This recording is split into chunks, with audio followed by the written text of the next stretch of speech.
So Hades 2 just came out recently, albeit in early access, but despite that, I think it's one of my favorite games ever. Back in 2020 when the first Hades came out, it became one of the most popular roguelikes and just straight up one of the most popular indie games. When I played it, I instantly fell in love with it. I beat the game non-stop to the point where it became one of my most played on the Switch, and I wanted Zagreus in Fortnite.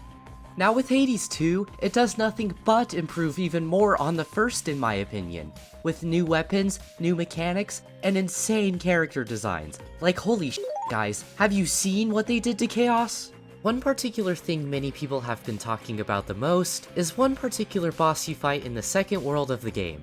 And of course, you've seen the title in the thumbnail, I'm talking about Uh-Oh the Rat. That's right, he's back from Hades 1 and easily the best part of the entire game. Okay, jokes aside, I'm referring to everyone's favorite band, Scylla and the Sirens. These three have gained a ton of popularity, and for a very good reason. Their boss music is insanely good. Scylla actually sings while you fight her, and she's got an entire rock band behind her as well.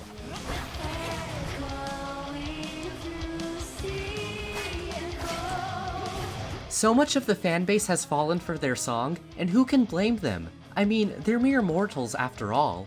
So they're a really neat boss idea with amazing music as well, but is that really the extent of it all? Well, it might not seem like a lot at first, but this fight has multiple layers and details to it that makes it one of my favorite boss fights ever. Naturally, I figured I'd make a quick video about them, so without further ado, let's get right in. One of the many things Hades is really good at is music, specifically adaptive music. Now, adaptive music is a broad term, but essentially, it's music in video games that changes depending on specific events in the game, whether it's the tune, instruments, or even just the volume. You might not even notice it, but adaptive music is used in almost every video game, whether it's subtle or a core aspect of the gameplay. It can range from Mario Kart adding a disco beat to the song when you enter first place,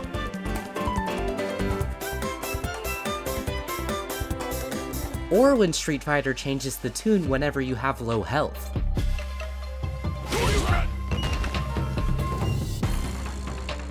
I could make an entire video about cool adaptive music, but some people have already done that. Anyways, Hades 2 constantly uses adaptive music to its advantage, such as things like changing the mood of a song when you clear an encounter, and going right back into one.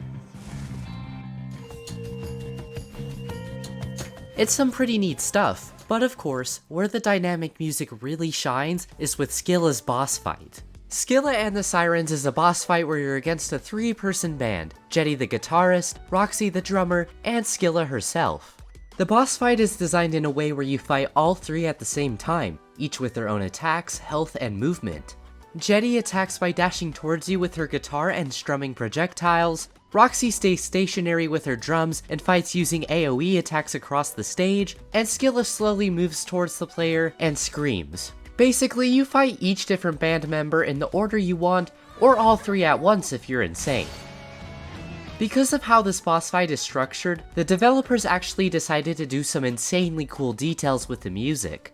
Rather than just having a single track play during the fight, the game actually plays 3 separate tracks at the same time for each band member. For example, here's what all of them sound like individually.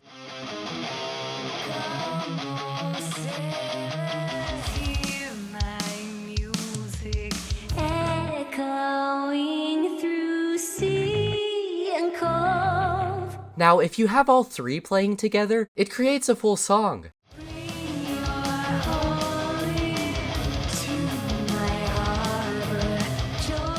Cause you know, that's how bands work.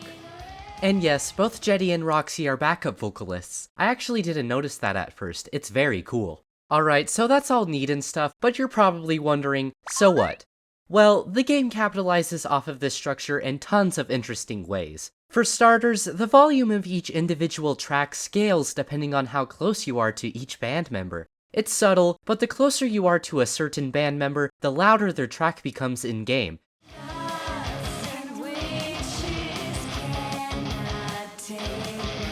And of course the opposite for if you're farther away.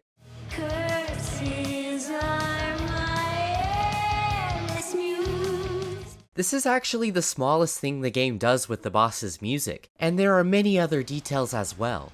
I'm sure some of you who have played Hades 2 noticed this, but because the game allows you to fight all 3 band members separately, if you knock out one of them by dealing enough damage, their track completely cuts off, muting them for the entirety of the phase until you knock out all 3.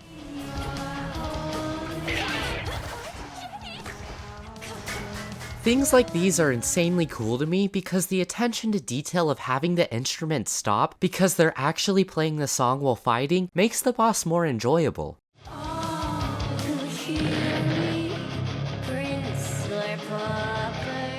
To add on even more to this, there are specific instances where the game will muffle Scylla's track. Whenever you knock out Jetty or Roxy before Scylla, Scylla actually makes a comment about it. Scylla also has a specific attack where she hides in her clamshell for a bit, making her immune to damage. Whenever she does this attack, the game also applies this muffle effect, cause you know, she's singing inside of a shell.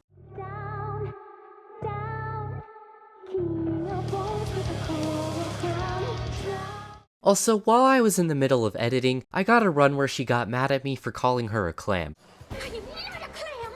So I'm sorry, Scylla, but you're definitely a clam. For now, I'd say I've only talked about half of the adaptive music of this boss fight, but I want to mention some other cool aspects that make Scylla and the Sirens more enjoyable to me. Up until this point, I've only showcased their main song, Coral Crown, which undoubtedly goes crazy. But I have great news. Scylla and the Sirens are not a one-hit wonder. Let's say you beat Scylla for the first time ever. Congrats, you did it! Unfortunately, you are playing Hades, and you are absolutely not beating the game on the same run. Unless you're like a god or something, you'll have to end up fighting Scylla again. But while you were off on your adventure after you beat her for the first time, Scylla decides to pull a full-on Kendrick Lamar and compose an entire rock diss track against you, titled, "I am gonna claw out your eyes, then drown you to death." Yes, that's the actual name. The next time you fight her, she'll debut her new song for you, and it's actually even better than her first in my opinion. The song is 4 minutes of Scylla talking about how awesome she is, and how dumb and lame you are. From this point on, Scylla randomly alternates between this song and Coral Crown, and both of them have the same dynamic music that I discussed earlier. Speaking of which, there's still a lot left to cover, including an entire phase of the boss fight I haven't talked about. Scylla and the Sirens is divided into 3 phases, which I'll just call Phase 1, 2, and 3 respectively. Phase 1 is simple, you fight all 3 band members at once. All of the adaptive music applies here, but after you knock out all of them, you go into Phase 2 and something interesting happens. Scylla will call upon either Jetty, Roxy, or herself for a feature. That chosen band member will then do a unique powered up attack they haven't done before, and will continue to do that attack for the rest of the fight. The cool part is that this feature is also a solo. The other band members will stop playing and singing as the chosen siren will play their part alone.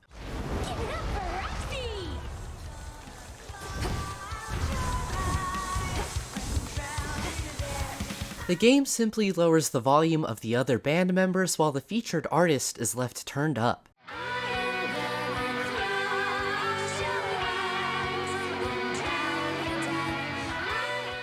There's also some other neat details in the boss fight that aren't necessarily dynamic, but just add more to it.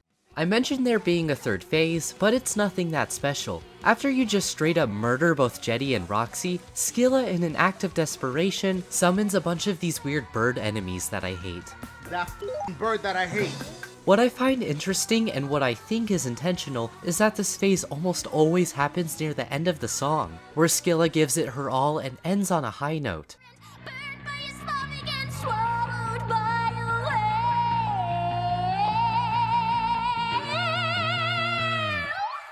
Obviously, this depends on how fast you beat the boss, but the average time it takes to beat them usually makes it so it ends near the end of the song, fittingly.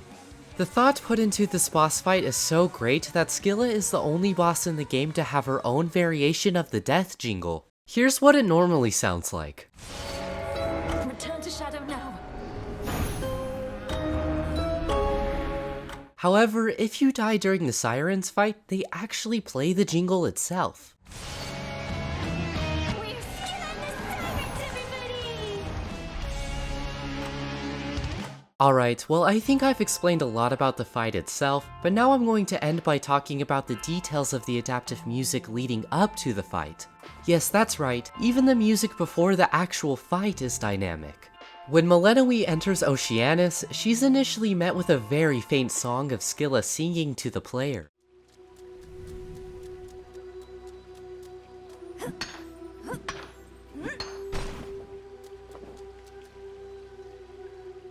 Now for those of you who don't know, it's time to dive into some siren lore. In Greek mythology, sirens are known for luring their prey by singing beautiful songs, usually in the waters to attract sailors. These songs are so beautiful that people would follow these songs all the way to the sirens themselves, ultimately resulting in them captured and eaten.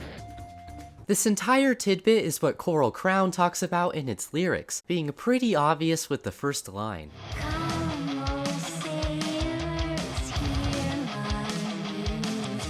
Now this lore actually lines up with what Melinoe, or more accurately the player, does in game. The song starts out faint, being a bit subtle but also intriguing, but as you go further with each room, the song becomes greater. The volume will slightly increase and more instruments will slowly be added as you make your way through each encounter. Come to me, rest your head, warm within ocean. Finally, when you reach the entrance to the boss, the song is played out in full and you have no choice but to go inside and die. Which is what would happen for Melinoe, but she's kind of like a god. Fun fact, there are 2 separate songs Scylla can sing, each with leitmotifs to Coral Crown and I Am Gonna Claw. Turn around and swim back to your shore, sailor. Depending on what song she sings, she'll play that respective track during her boss fight too. Honestly, I think this is one of the coolest examples of adaptive music. The developers went out of their way to make it accurate to the literal Greek mythology. Sure, adding a drum beat and making the song louder is not revolutionary, but it makes perfect sense to do for a part of the game themed around sirens. I know this is a controversial take, but the number one thing that makes a boss fight work for me is the music, not the gameplay. I know that's weird, but that's just always how it's been for me. A boss fight with fitting music that sounds good is something I will always enjoy. I think that's what makes Scylla and the Sirens one of my favorite fights. It capitalizes off its music the most both dynamically and contextually. I want to shout out the composer for both Hades games, Darren Korb. Keep in mind, I've only discussed dynamic music for a small part of Hades 2. There is still the entirety of 2 other games that feature details like this. Hades hooked me on with more than just its gameplay. Its presentation with the art, voice acting, and music is what sold me. Also, shoutouts to the voice actress and singer for Scylla, Erin Yvette. Her voice is absolutely amazing and really sells the beauty of a siren song. Same thing for Ashley Barrett and Judy Alice Lee, who sang for Roxy and Jetty. Anyways, thank you for watching.